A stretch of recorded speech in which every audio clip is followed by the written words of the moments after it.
네, 하면 될까요? 네, 안녕하세요. 저는 이강인 농사라고 하고요. 저는 오늘 그 노동경제학 좀 설명을 드리려고 여기 앞에 왔고요. 사실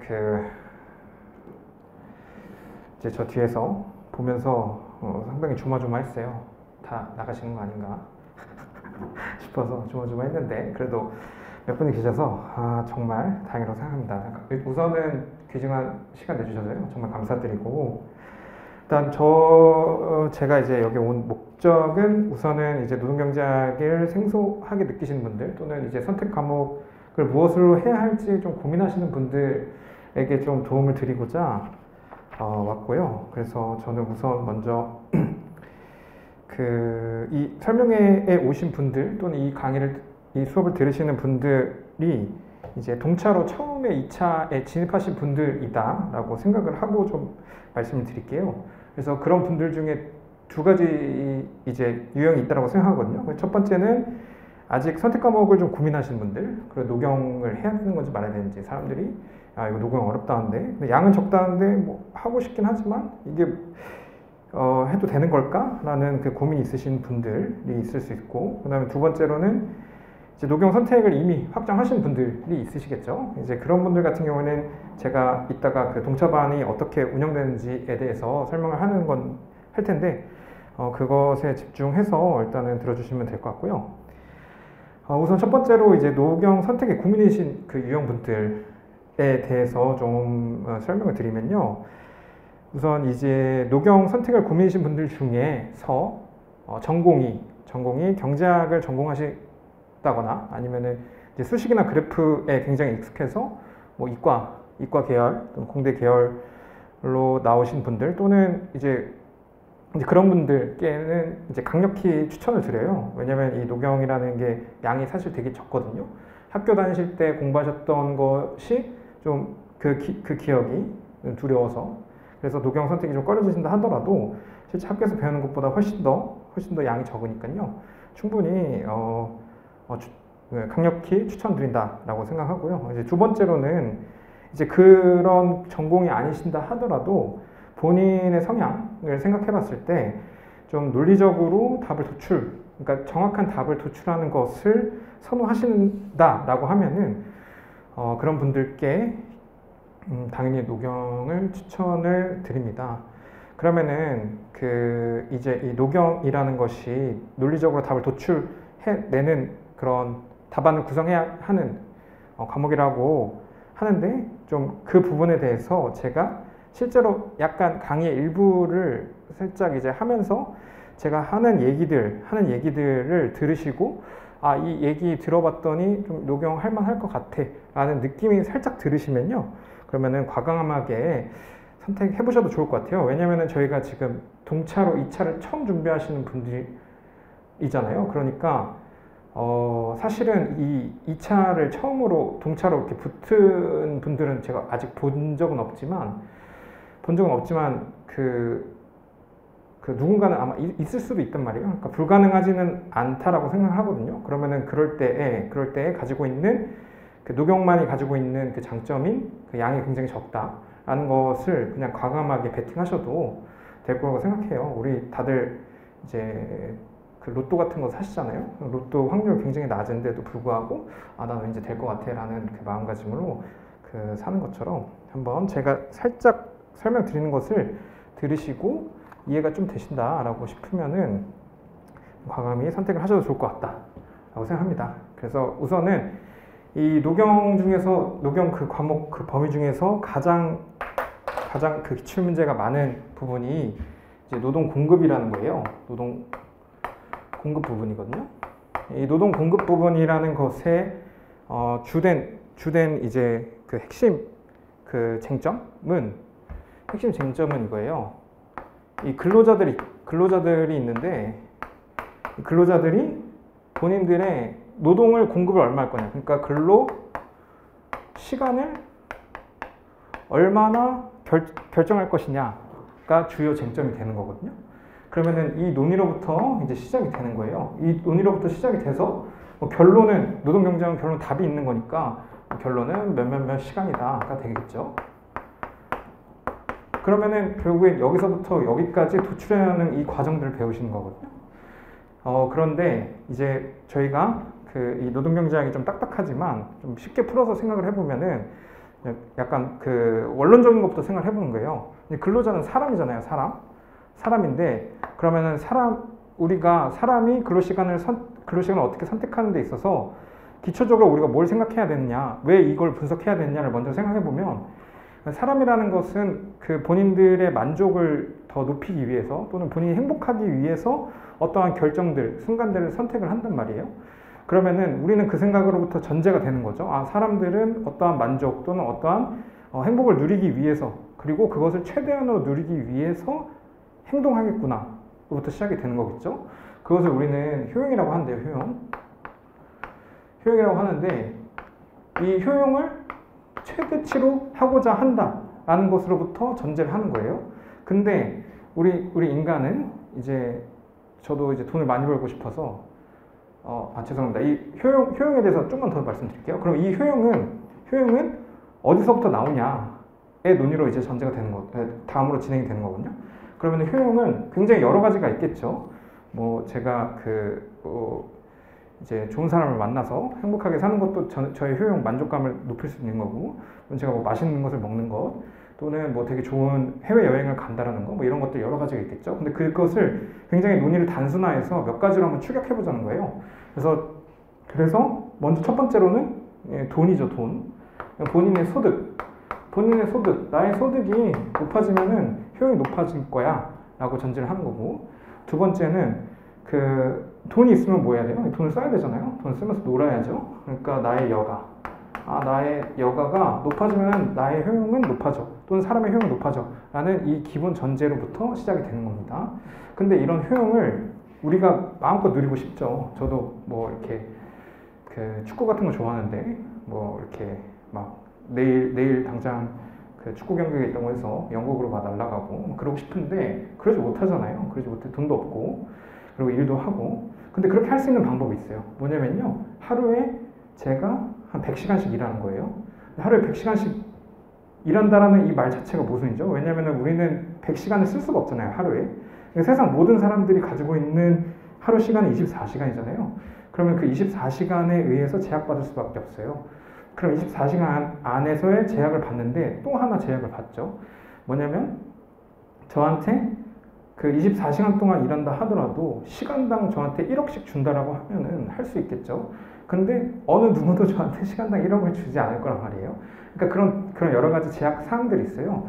그러니까 나의 시간, 그 다음에 나의 시간과 그다음 나의 임금 이런 것들로부터 우리는 제약을 받을 수밖에 없단 말이에요. 그러면은 이런 효용, 나는 최대로 효용을 누리고 싶어 하는데 이러한 제약들이 있어요.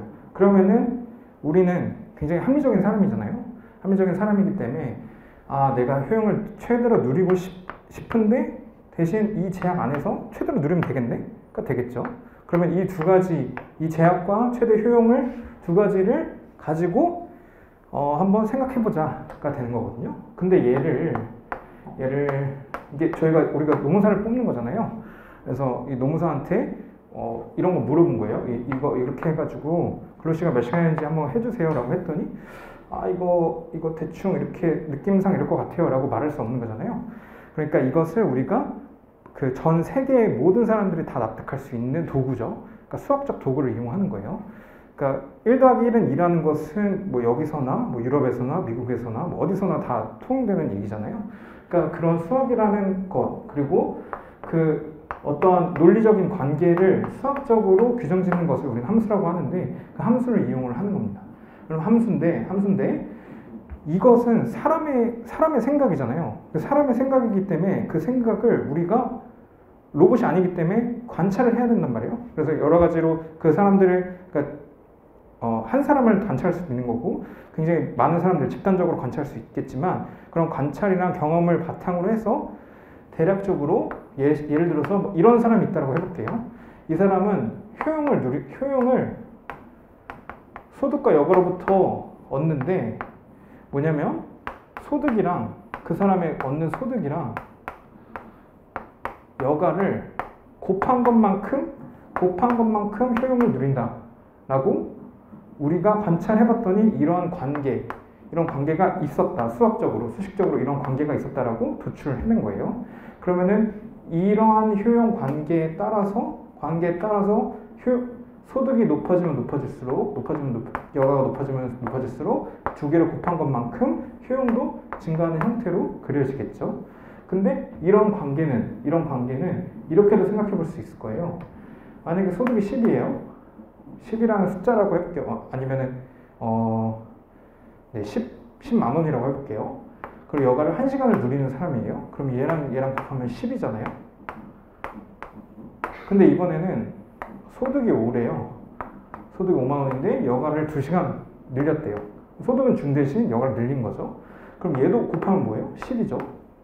이번에는 소득을 1만 원만 갖고 있대요. 근데 이 사람은 완전 배짱이에요. 노는 거 너무 좋아해서 10시간을 놀아버리는 거예요. 근데 얘도 곱하면 여전히 효용이 10이잖아요. 그럼 이것으로부터 우리가 확인할 수 있는 것은 소득 여가가 반드시 이렇게 동일하지 않더라도, 그러니까 이게 이 관계 속에서 값이 조금씩 다르다 하더라도 똑같은 효용을 누리게 만드는 그런 관계들이 있구나 라고 확인할 수 있겠죠. 그럼 우리는 얘네들을 뭐라고 얘기하냐면 똑같다, 차별하지 않는다, 그래서 무차별하다 라고 말을 하는 겁니다. 자, 이런 관계가 있다라고 일단은 여러분들 머릿속에 저장을 해두시고요. 그 다음에 제약받는다고 했잖아요. 시간하고 임금으로부터. 그럼 시간과 임금으로부터 제약을 받는데 우리가 이제 결론부터 먼저 쓰자면, 우리는 지금 소득과 여가에서 효용을 누리는 것으로부터 전제를 하고 있기 때문에 그와 관련된 제약된 이 함수, 관계식을 구해야 된단 말이에요.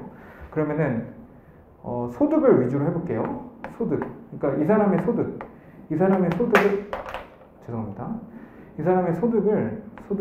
소득은 우리가 지금 근로자에 대해서 얘기를 하고 있잖아요. 근로자에 대해서 얘기하고 있기 때문에 이 사람의 소득은 그 사람의 시간당 임금이 있을 거 아니에요. 그 다음에 시간당 임금이 있을 거고, 임금 곱하기 근로한 시간이 되겠죠. 근로한 시간. 근데 얘는 이런 식으로 쓸 수 있어요. 이 사람의 임금은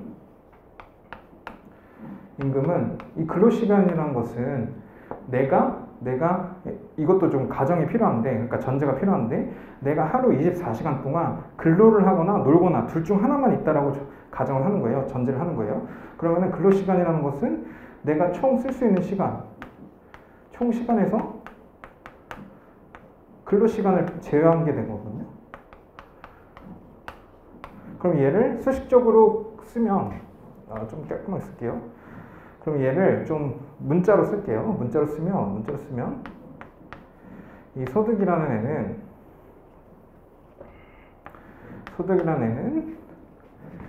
임금에다가 이거 빼기거든요. 임금에다가 여가 시간이죠. 죄송합니다. 여가 총 근로 시간에 여가를 뺀 거니까, 뺀 게 근로 시간이니까. 그러면 임금을 W라고 할게요.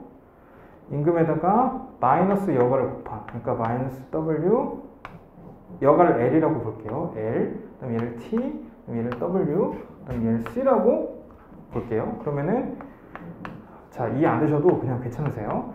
이러한 관계식으로 나타낼 수 있겠죠. 이런 관계식으로 나타낼 수 있고, 얘는 소득 곱하기 여가라고 했으니까 효용을 U라고 할게요. U라고 하면 얘는 이렇게 나타낼 수 있겠죠. 그러니까 우리가 앞서 그냥 말로만 이럴 것 같아 라고 했던 것들을 쭉 좀 정리를 해서 관찰된 것으로 확인해서 봤더니 이렇게 수학적인 함수로 나타내질 수 있다 하는 겁니다. 그러면은 이러한 효용은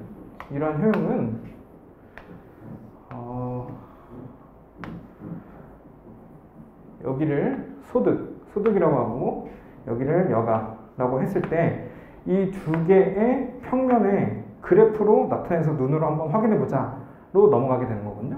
그러면은 얘는 아까 10 곱하기 1도 10, 5 곱하기 2도 10, 1 곱하기 10도 10이라고 한 것처럼 특정 점에서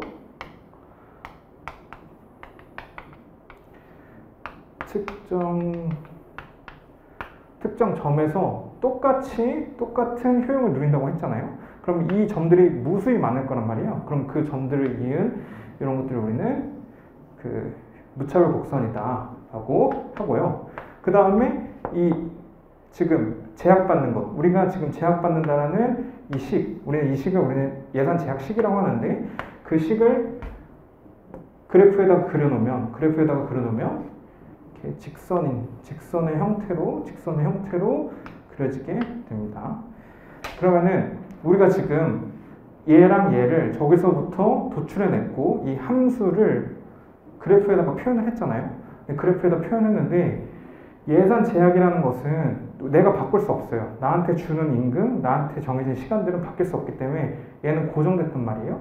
근데 이 효용이라는 것은 내가 소득을 얼마 가지고 있고 내가 여가가 얼마인지에 따라서 그 값이 다 달라진단 말이에요. 그러면 그 값이 달라진 것을 표현하는 것마다 다양하게 그려질 수 있어요. 다양하게 그려질 수 있어요. 근데 다양하게 그려질 수 있는데 우리가 앞서 논의한 전제는 효용을 이 원점에서부터 멀어지면 멀어질수록 그 효용이 더 커지는데 예산 제약 하에 이렇게 고정된 예산 제약 하에 효용을 최대로 할 수 있는 최대로 할 수 있는 근로시간의 결정을 우리는 분석을 하고 있는 것이기 때문에 그러면은 이 예산 제약 하에서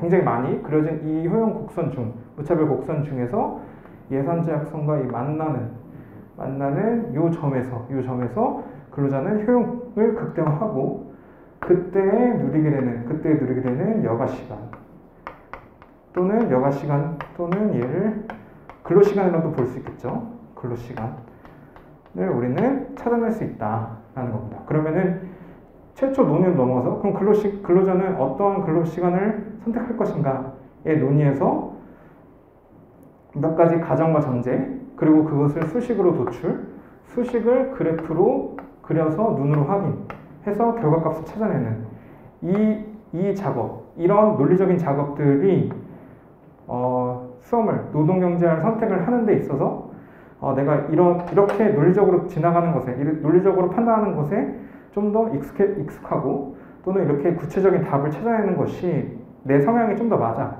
라고 생각을 하시면 과감히 노동경제학을 선택하셔도 될 것 같아요. 그리고 제가 지금 굉장히 생략된 게 많고 간단히 설명드렸지만 사실 제가 이렇게만 했는데도 맞아 그럴 것 같아 라고 이해되셨으면 지금 제가 이 칠판에 쓴 거 요거 있잖아요.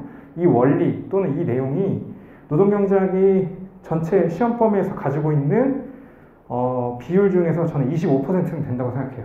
그러니까 지금 제가 한 20분 동안 쓱 설명했는데 이게 조금 이해가 된다. 그럼 여러분들은 전체 시험 범위의 25%를 지금 이해하신 거예요. 그렇다는 얘기는 굉장히 여러분들에게 시간을 절약시킬 수 있는 아주 효자 과목이 될 수 있다라는 겁니다. 그래서 특히 여기 그 동차반 이시라면 지금 굉장히 적은 시간 속에서 압박받는 상황 속에서 합격을 이루기 위해서 하셔야 되잖아요. 그러니까 그런 측면에서는 상당히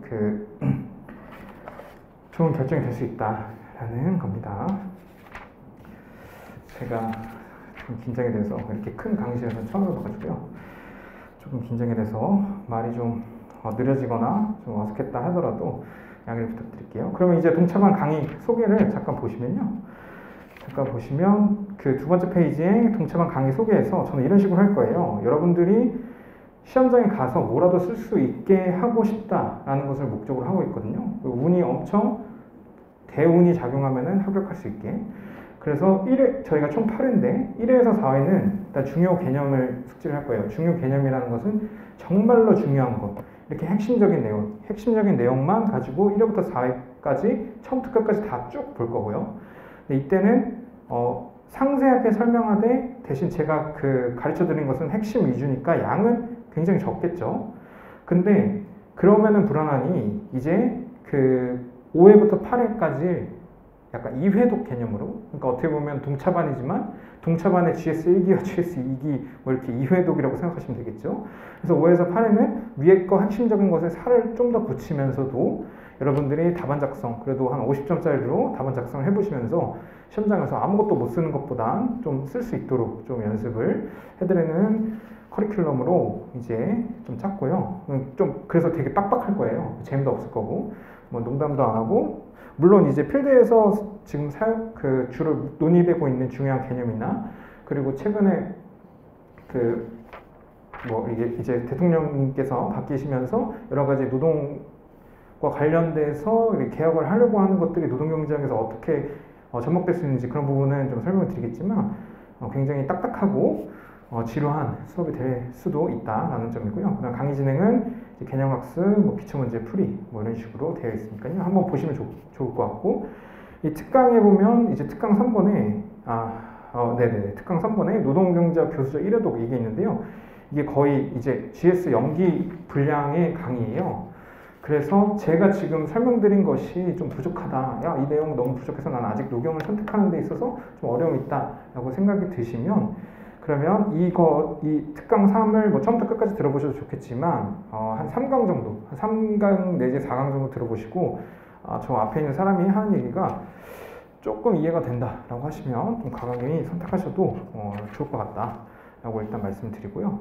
일단 마지막으로 제가 여러분들 이 영상으로 보시는 분들이나 아니면은 여기 계신 분들이 저를 이제 오늘 마지막으로 평생 안 볼 수도 있잖아요. 근데 이제 그런 과정에서 제가 꼭 드리고 싶은 말은 일단은 이 동차반, 그러니까 초심자의 행운이라는 얘기 아시죠? 여러분들이 지금 막 빡세게 해서 만약에 붙었어요. 그럼 굉장히 좋은 거지만 제일 큰 문제는 아슬아슬하게 떨어지는 거예요. 진짜 운이 좋아서 아슬아슬하게 떨어지는 거죠. 그것만큼 최악인 경우가 없거든요. 제가 생각하기엔. 왜냐면 그렇게 되면은 이제 내년에 유예로 공부를 할 때 이런 생각을 해요. 나 요 정도 공부했었는데 이 점수 나왔어라고 하면서 본인이 스스로 기준표를 만들어 버리는 거거든요. 그러면은 끝까지 그렇게 해서 마치 그때 그냥 초심자의 행운으로 인해서 그 점수가 나왔는데, 그게 마치 인풋과 아웃풋이 굉장히 인과관계가 있는 것처럼 착각을 해버린단 말이에요. 그러면은 늪으로 들어가게 돼요. 그러면은 유예에서 떨어지고 다시 헌동하고, 처음에 그 초심자의 행운을 믿고 계속 그 기준표를 가지고 2년, 3년을 하는 거죠. 근데 이제 동차반을 하시면서 2차 시험을 아예 안 보고 그냥 법점만 받고 오신 분들이 있단 말이에요. 근데 그런 분들 같은 경우에는 전혀 스스로에 대한 기준이 없기 때문에 생유예 하실 때 본인의 한계를 모르고 공부하세요. 한계를 모르고 그냥 미친 듯이 공부하신단 말이에요. 그래서 오히려 그런 분들이 더 합격할 가능성이 더 높아요. 그러니까 제가 드리고 싶은 말씀은 지금 합격을 생각하시고 공부를 하세요. 공부를 하시는데 아깝게 떨어지든 뭐가 됐든 그냥 떨어지면은 그 뒤로 그냥 모든 걸 다 리셋해 버리세요. 뭐 선택 과목도 리셋하세요.